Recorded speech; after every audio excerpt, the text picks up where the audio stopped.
Selanjutnya kita membahas tentang ada permasalahan, penyebab masalah, implikasi, dan intervensi tentang isu-isu yang ada pada pembelajaran IPA yang kita bahas sebelumnya. Jadi ada penyebab masalah dari pembelajaran jarak jauh, tentu ada masalah-masalahnya, dan penyebabnya itu yang pertama adalah beberapa siswa yang tidak mempunyai alat komunikasi atau penunjang pembelajaran seperti HP dan laptop. Ini merupakan penyebab masalah sehingga kurang tercapainya tujuan pembelajaran jarak jauh daring dan luring ini. Juga siswa mengalami kebosanan dikarenakan terlalu vakumnya pada pembelajaran. Juga orang tua kadang juga mengeluhkan mereka tidak bisa menjelaskan dengan detail kepada siswa. Juga seperti biasa, jaringan yaitu sinyal. Kadang pendampingan orang tua saat mengerjakan tugas kurang karena harus bekerja dari pagi sampai sore, sehingga waktu untuk mendampingi siswa hanya saat malam hari. Jadi kurangnya penjelasan dari guru, juga kurangnya pendampingan orang tua merupakan salah satu dari penyebab masalah dari pembelajaran jarak jauh ini. Selanjutnya penyebabnya adalah guru tidak bisa memantau proses secara langsung. Jadi bisa jadi peserta didik atau siswa kurang jujur dalam mengerjakan ujian atau tugas misalnya. Juga ada keterbatasan penguasaan teknologi informasi oleh guru dan siswa. Masih kurangnya bagaimana menggunakan HP atau aplikasi-aplikasi tentang pembelajaran, baik itu guru dan siswa. Sarana dan prasarana yang kurang memadai, akses internet yang terbatas, kurang siapnya penyediaan anggaran dari pusat ke daerah. Seperti yang dibahas sebelumnya tadi, juga dirangkum di sini, dan juga terkait anggaran, bisa jadi itu terkait paket data yang kurang, atau kurang siapnya penyediaan anggaran dari pusat ke daerah atau langsung ke siswanya. Jadi ada implikasi atau akibat dari penyebab masalah. Implikasi dari penyebab masalah itu siswa tidak akan fokus dan semangat dalam pembelajaran. Misalnya siswa mengalami kebosanan, tentu mereka tidak akan fokus dan tidak akan semangat dalam pembelajaran jarak jauh ini. Juga siswa akan stuck di tempat dikarenakan tidak terlalu paham penjelasan tambahan dari orang tua, sudah tidak mengerti penjelasan dari guru, juga tidak paham penjelasan tambahan dari orang tua. Jadi mereka akan terus di situ dan tidak ada perkembangan. Dan siswa akan terlambat mengumpulkan tugas. Ini penyebab implikasi dari sinyal juga bisa, juga paket data yang tidak ada. Dikarenakan sinyal, tugas akan makin lama sampainya atau makin lama terkirimnya atau bahkan tidak terkirim. Juga siswa terlambat menerima informasi dikarenakan sinyal atau tidak semua anak mempunyai fasilitas HP. Seperti implikasi dari yang tadi, dikarenakan sinyal juga tidak mempunyai fasilitas seperti HP. Jadi beberapa anak masih kadang ke warnet untuk mendapatkan informasi atau bahkan meminjam HP dari teman, orang tua, atau yang lainnya. Juga implikasi dari penyebab masalahnya, kurang jujurnya siswa dalam mengerjakan evaluasi karena tidak bisa bertatap muka dengan guru. Jadi mereka bisa saja menyontek atau melihat internet atau melihat buku atau sumber-sumber lainnya dalam mengerjakan evaluasi atau berupa ujian dan tugas. Selanjutnya, intervensi. Intervensi ini merupakan bagaimana solusi dari permasalahan yang ada. Yang pertama, intervensi yang dapat dilakukan adalah guru harus memikirkan strategi bersama. Caranya supaya anak-anak bisa keluar dari zona kebosanan mereka. Tentu pada pembelajaran jarak jauh, baik itu daring dan luring, pasti mereka bosan atau terlalu terpaku pada layar yang tidak ada hiburan pada pembelajaran. Jadi mereka bosan. Jadi guru juga harus memikirkan bagaimana strategi agar mereka tidak bosan. Apakah lebih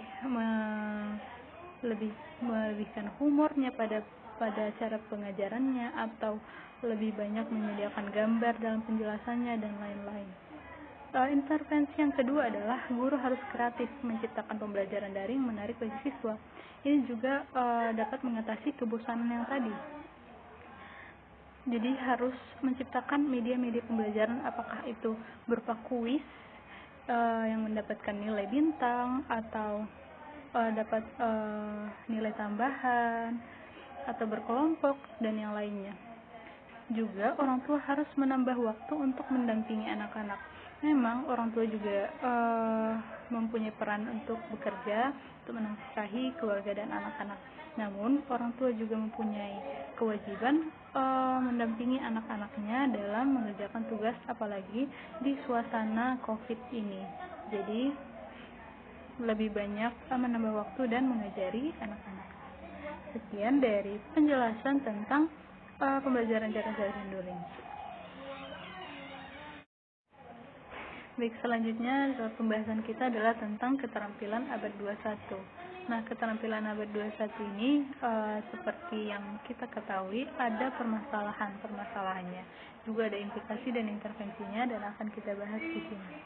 Pada penyebab masalah yang ada yaitu pada pelaksanaan kebanyakan pembelajaran yang masih berpusat pada pendidik. Jadi tidak ada timbal balik antara pendidik dan peserta didik. Selanjutnya, penerapan model pembelajaran yang belum memenuhi prinsip-prinsip pendekatan saintifik. Dan pada RPP, pendidik memang telah mencantumkan model pembelajaran dengan pendekatan saintifik, namun dalam implementasinya pendidik mengajar tidak sesuai dengan RPP yang dibuat. Jadi tidak ada implementasi, hanya sekedar rencananya saja, hanya sekedar niatnya saja tanpa ada implementasi yang dilakukan pada RPP tersebut. Selanjutnya, penyebab permasalahannya juga pendidik menstimulasi peserta didik dengan masalah yang kurang menantang, jadi hanya sekedar mencoba-coba saja atau hanya sekedar tidak menantang peserta didik untuk sampai berpikir kritis. Dan penyebab yang selanjutnya adalah pada saat pengumpulan data, peserta didik yang memang bekerja secara berkelompok, namun tidak semua anggota kelompok bekerja secara optimal. Jadi hanya beberapa anggota saja yang bekerja pada kelompok, atau mungkin terkadang hanya satu orang saja yang aktif dalam kelompok tersebut dalam menjawab pertanyaan atau mengerjakan tugas atau yang lainnya. Jadi tidak semua yang bekerja pada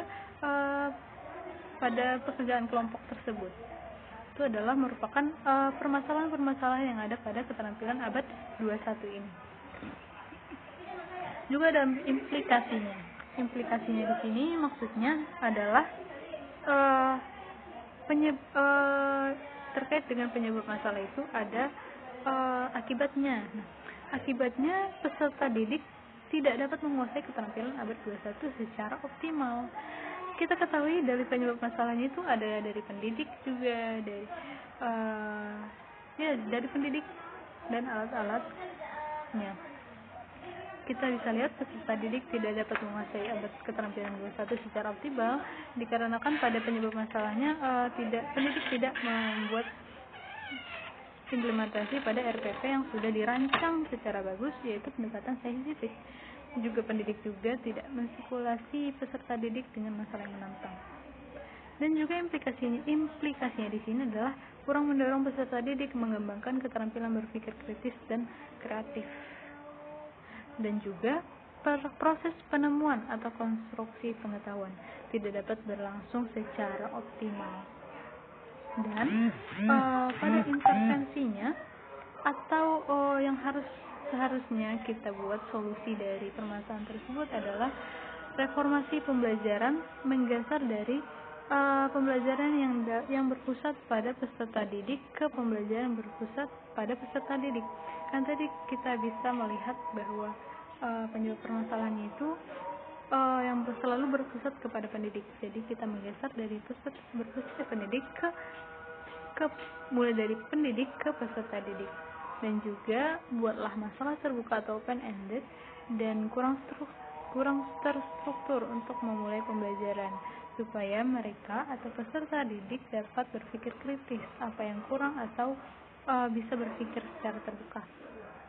Juga semestinya pendidik mengkondisikan pembelajaran sedemikian rupa sehingga peserta didik dapat bekerja sama dalam tim secara efektif dan juga berkomunikasi secara baik, bukan hanya sekedar perancangan di RPP yang bagus dan rapi dan sangat terstruktur, tapi dalam implementasinya itu tidak dapat dikerjakan, tidak dapat dilakukan oleh pendidik. Juga dalam intervensinya, tugaskan peserta didik memecahkan masalah secara kolaboratif dan bimbinglah peserta didik menghasilkan pertanyaan investigatif dan membuat rumusan hipotesis jika diperlukan. Dan sangat banyak di sini intervensinya. Juga tugaskan peserta didik mengumpulkan informasi dari berbagai sumber, jangan hanya mengumpulkan informasi dari satu sumber saja, tapi harus dibimbing bagaimana peserta didik mengumpulkan banyak informasi. Juga tugaskan peserta didik melakukan analisis terhadap informasi atau data yang telah dikumpulkan. Jangan hanya sekedar menerima saja, juga kita harus menganalisis.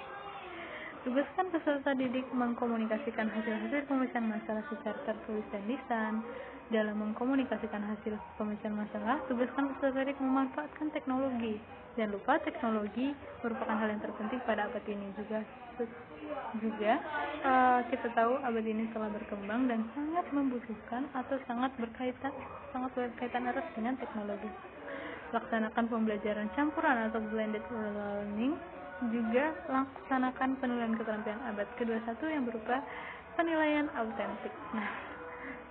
Sekian saja penjelasan saya tentang keterampilan abad 21, tentang penyebab masalah, implikasi, dan intervensinya.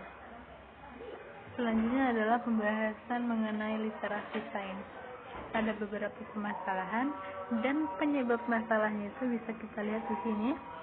Sistem pendidikan Indonesia yang belum mampu memfasilitasi pemberdayaan literasi sains peserta didik. Jadi fasilitas di sekolahnya itu masih kurang. Mungkin memang ada beberapa sekolah mungkin yang sudah lengkap fasilitasnya, namun itu tidak semua. Juga pemilihan buku ajar juga menjadi penyebab masalah.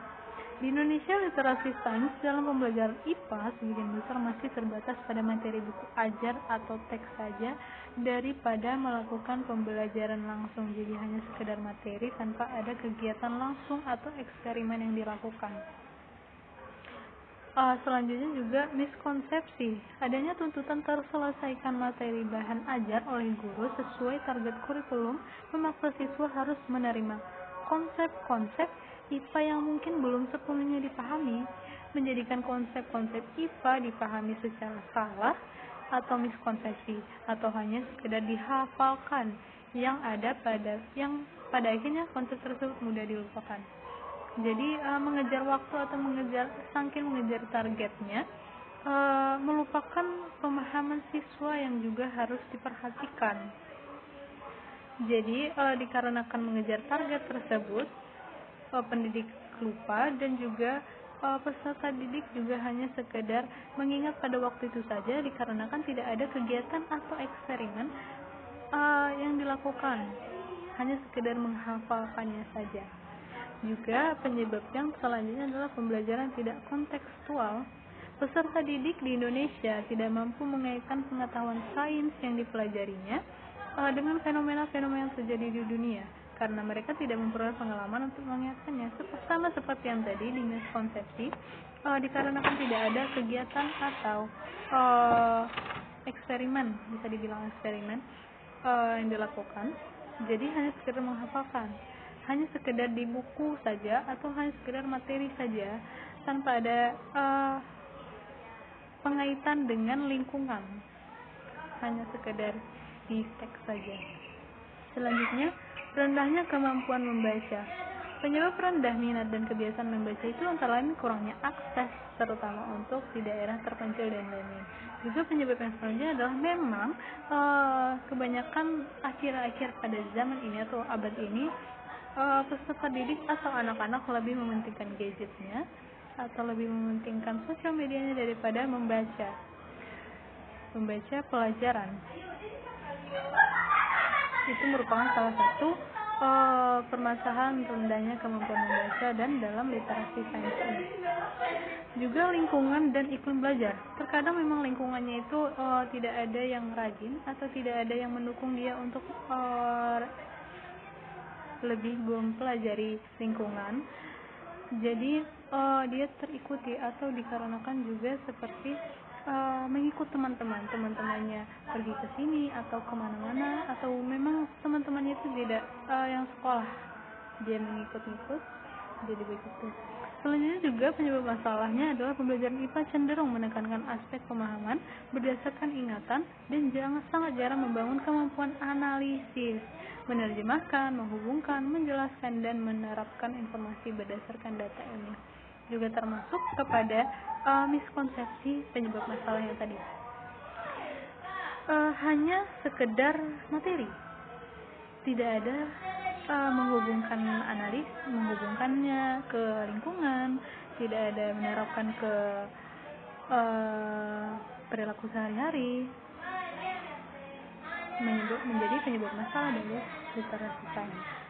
Selanjutnya ada implikasinya. Implikasinya seperti yang kita tahu tadi adalah akibat dari penyebab masalah tersebut. Akibatnya mengakibatkan peserta didik menjadi pendengar yang pasif dan menimbulkan kejenuhan peserta didik.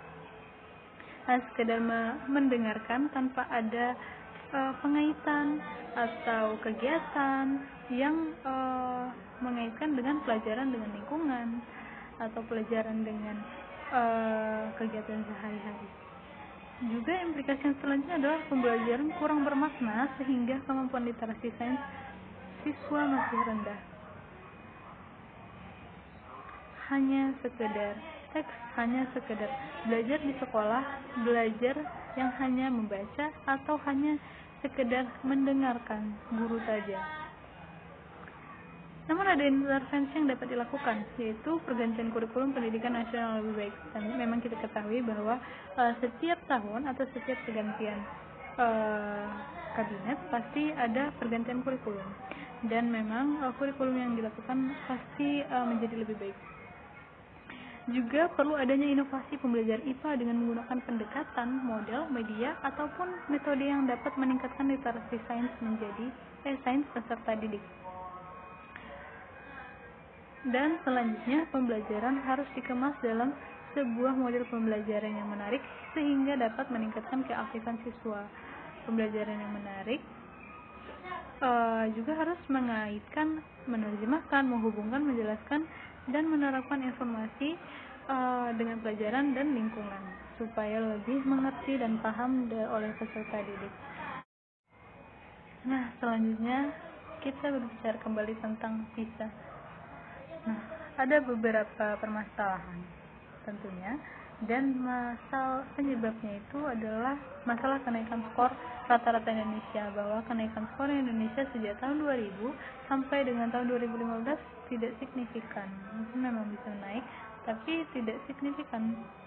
Kesulitan siswa, ada penyebabnya. Kesulitan siswa dalam menjawab soal. Yang pertama, kesulitan di dalam memahami soal. Kedua adalah kesulitan di dalam mengaitkan aspek kehidupan nyata ke dalam permasalahan atau matematika, seperti literasi sains yang kita bahas di sebelumnya, karena terlalu terfokus pada teks atau materi dan tidak ada pengaitan pada lingkungan. Juga termasuk pada permasalahan dari di PISA ini. Dan kesulitan di dalam menginterpretasikan hasil permasalahan penyelesaian matematika ke masalah dunia nyata. Jadi saling berkaitan literasi sains ini ke PISA, karena PISA juga membahas tentang literasi sains, matematika, dan membaca. Ada implikasi pada PISA ini, implikasi dari penyebab masalah di PISA. Yang pertama adalah keterampilan yang telah menyelesaikan wajib belajar masih dianggap kurang kompeten. Jadi sangat banyak seharusnya pendidik berkewajiban pada menyelesaikan penyebab masalah ini. Juga berpengaruh terhadap kecerdasan berpikir siswa. Ada intervensi yang dapat dilakukan. Pertama adalah lebih mengembangkan literasi sains, matematika, dan membaca. Jadi pendidik, kurikulum, juga lembaga-lembaga yang berkaitan pada pendidikan sangat berkewajiban atau sangat mendukung penuh pada kegiatan ini. Juga lebih memberi pemahaman kepada siswa terkait pembelajaran. Pemahaman bukan hanya sekedar membaca materi saja, namun harus mengaitkan pembelajaran kepada lingkungan. Nah, selanjutnya adalah TIMSS atau TIMSS. Ada permasalahan di sini. Permasalahannya adalah prestasi matematika siswa rendah. TIMSS ini kan yang membahas tentang matematika juga. Jadi prestasi matematika yang siswa rendah, juga permasalahannya ada peserta didik salah dalam menentukan langkah-langkah penyelesaian yang digunakan sebagai strategi untuk menyelesaikan permasalahan. Juga termasuk pada miskonsepsi pembelajaran. Ada implikasi, ada penyebab permasalahan, ada penyebabnya kenapa prestasi siswa rendah, dan kenapa peserta didik salah dalam menentukan strategi. Yang pertama adalah lingkungan keluarga siswa dan sikapnya terhadap matematika. Jika memang lingkungan keluarga ini merupakan lingkungan yang terdekat pada siswa, dan juga jika lingkungan keluarga tidak mendukung atau tidak dapat mendukung siswa terhadap matematika ini, juga mempunyai pengaruh kepada siswa dan menjadi penyebab permasalahan dalam TIMSS. Juga kurikulum, konteks dan praktek pembelajaran, faktor sekolah, kurangnya pemahaman dari masalah yang ditimbulkan, kurangnya pengetahuan strategi pemecahan, ketidakmampuan untuk menerjemahkan masalah ke dalam bentuk matematika, ya sangat banyak memang pada penyebab dari TIMSS ini, penyebab dari permasalahannya. Ada implikasi atau akibat dari penyebab masalah ini. Nilai Eptanas murni atau NEM matematika di setiap tingkatan sekolah umumnya berada di urutan terbawah dikarenakan penyebab masalah tadi. Juga peserta didik mengalami kesulitan dalam menjelaskan dan memahami soal cerita yang bersubstansi kontekstual. Sangat serius jika memang dikaitkan dalam lingkungan. Ada intervensi yang dapat dilakukan. Yang pertama adalah pembelajaran di sekolah hendaknya lebih bermakna. Guru-guru mempersiapkan pembelajaran dengan persiapan yang optimal dan melakukan pembelajaran dengan menggunakan strategi, metode yang melibatkan siswa sehingga dapat membantu siswa dalam memahami konten atau konsep yang jelas. Jadi sebelum kita mengajar atau sebelum guru-guru mengajar, juga guru harus menyiapkan dirinya sendiri untuk menjelaskan kepada peserta didik. Harus paham dulu gurunya, harus paham dulu kita sebagai guru untuk dapat bisa menjelaskan kepada peserta didiknya. Juga harus menyiapkan konsepnya, bagaimana pahamnya, apakah sudah paham, baru kita bisa mengajari peserta didik. Intervensi yang selanjutnya adalah peran guru sebagai fasilitator dan motivator. Bukan guru mendominasi pembelajaran dengan metode ceramah. Jadi bukan hanya berpusat kepada pendidik saja, namun harus ada timbal balik percakapan atau pembelajaran antara guru dan peserta didik, supaya peserta didik juga aktif dalam pembelajaran dan paham pada pembelajaran tersebut. Dan yang selanjutnya adalah sekolah-sekolah masih mengharapkan peran serta orang tua siswa dalam menyokong pelaksanaan teknis dan kelancaran pendidikan. Jadi orang tua ini juga harus mengerti, bukan pendidikan ini bukan hanya sekedar diserahkan kepada guru. Orang tua atau keluarga juga mempunyai peran penting dalam mengajari peserta didik atau anak-anaknya sendiri. Dan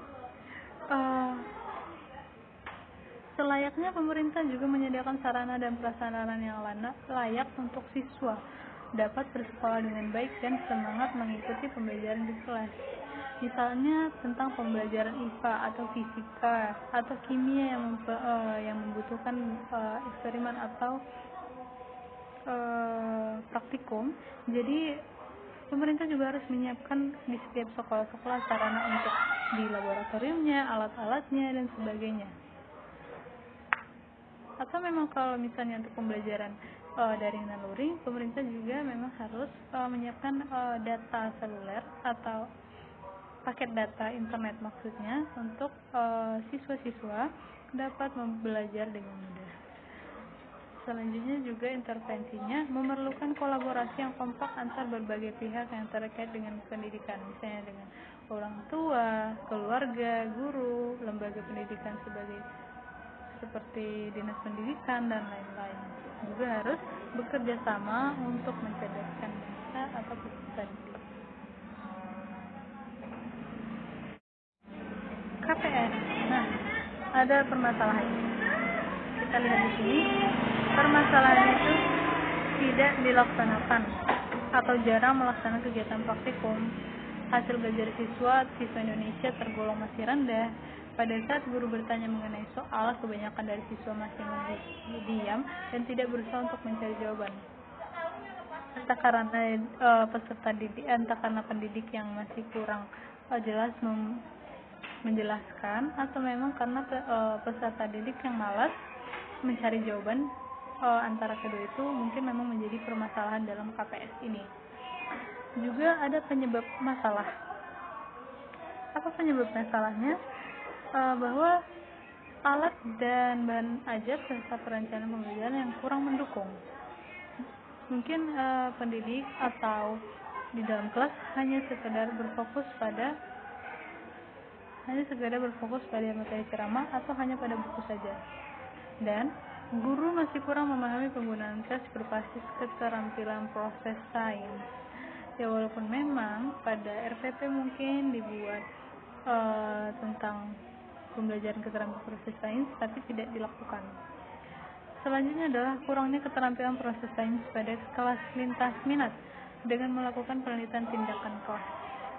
Juga guru lebih dominan dan hanya menjelaskan materi. Seperti yang telah kita ulang-ulang sebelumnya, tidak ada kegiatan atau tidak ada mengaitkan materi kepada lingkungan atau mungkin pada pembelajaran kimia atau IPA, tidak ada praktikum yang dilakukan. Selanjutnya juga konsep-konsep dan rumus diberikan tidak berdasarkan pada pengalaman siswa, mungkin hanya sekedar konsep dari buku atau melihat dari mana, bukan berdasarkan pengalaman siswa. Kenapa menjadi permasalahan di penyebab masalah di sini? Karena tidak berdasarkan pengalaman siswa, maka siswa tidak akan mengerti sebenarnya bagaimana konsep itu. Jadi harus diambil dari pengalaman yang lebih dekat, yaitu siswa. Ada implikasinya. Implikasi dari penyebab masalah tersebut adalah siswa hanya mendapat pengetahuan berupa teori dan tidak mengetahui secara langsung. Atau memang terkadang siswa itu hanya mengetahui materinya saja tanpa tahu kegunaannya atau tanpa tahu sebenarnya itu apa. Dan juga membuat siswa hanya mendengarkan penjelasan guru dan tidak mendapatkan keterampilan proses sains. Bisa jadi guru masuk dan sampai akhir pembelajaran juga guru masih menjelaskan dengan metode ceramah tanpa ada keikutsertaan peserta didik dalam pembelajaran tersebut, hanya sekedar mendengarkannya saja. Selanjutnya menyebabkan keterampilan proses sains dan pemahaman siswa terhadap materi kurang maksimal, menyebabkan pembelajaran tidak berpusat kepada siswa cenderung cepat bosan mengikuti kegiatan pembelajaran yang berlangsung. Jadi tidak ada gairah dalam belajar dikarenakan hal-hal penyebab masalah tadi. Namun ada intervensi yang dapat kita lakukan di sini. Perlu adanya pengembangan keterampilan sains, melakukan praktikum agar siswa lebih memahami pengetahuan, juga lebih mengoptimalkan keterampilan proses sains yang harus dikuasainya. Jadi memang yang lebih dekat kepada peserta didik adalah pendidik. Jadi pendidik juga harus lebih memahami dulu apa itu keterampilan proses sains supaya bisa mengajarkannya dan peserta didik lebih memahami. Juga pemerintah juga tidak hilang kewajiban di sini. Pemerintah juga dan juga lembaga-lembaga pendidikan juga berkewajiban pada kegiatan peserta didik ini, seperti laboratorium atau alat-alat untuk pembelajaran juga harus disiapkan. Dan juga intervensi yang selanjutnya adalah perlu dilakukan pengembangan teks, keterampilan proses sains. Sekian. Nah, isu-isu yang selanjutnya adalah generasi Z, generasi Alpha, dan generasi digital. Ada permasalahan yang kita dapat pada generasi tersebut. Orang tua belum mengerti kebutuhan anak sesuai generasi, jadi mungkin hanya mengajarkan sesuai dengan generasinya sendiri. Social networking edition dalam pembelajaran siswa masih malas berpikir. Dan dalam penyebab permasalahannya juga orang tua masih tidak tahu mana yang baik dan mana yang buruk untuk anak. Mungkin hanya sekedar pengalaman dalam pengalaman orang tua tersebut, pengalaman sendiri, bukan mengajarkan sesuai dengan zamannya atau generasi anak tersebut. Juga penyebab permasalahannya adalah kurangnya pengawasan orang tua dan minimnya literasi digital pada remaja, kurangnya perhatian orang tua, selalu mengandalkan internet dan gadgetnya. Misalnya ada peserta didik bertanya kepada, atau ada anak yang bertanya kepada orang tuanya, orang tuanya hanya menyuruh lihat saja internet gitu. Atau memang orang tua yang terlalu sibuk pada pekerjaan, jadi kurang pengawasan orang tua, juga kurang perhatian dari orang tua. Apalagi orang tua yang terlalu cepat memberikan digital atau HP kepada anak-anaknya merupakan penyebab permasalahan pada generasi ini. Ada implikasi yang didapat dari penyebab permasalahan tersebut. Yang pertama adalah kita tidak menghendaki generasi yang gagap, dan kita juga tidak mengharapkan teknologi yang dipegang oleh orang-orang yang salah bimbingan. Jadi memang anak-anak atau generasinya harus dibimbing dengan, apalagi yang selalu dekat dengan teknologi ini. Implikasinya juga kecanduan teknologi, banyak yang depresi saat usia muda, juga kurangnya keakraban sesama makhluk sosial dikarenakan gadget tadi atau digital tadi, dan kurangnya perhatian dari orang tua.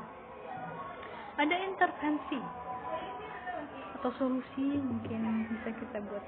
Buku interaktif mengembangkan pendidikan karakter disajikan sedemikian rupa sehingga dapat mendorong generasi alfa untuk menjadi generasi yang berkualitas sejak dini. Juga dalam memberikan penanaman karakter, orang tua harus melakukannya berulang-ulang sehingga benar tertanam pada anak. Orang tua juga harus mengawasi anaknya, menerapkan pendidikan sesuai dengan siswa. Jadi peran orang tua, keluarga sangat berpengaruh pada siswa atau anak tersebut.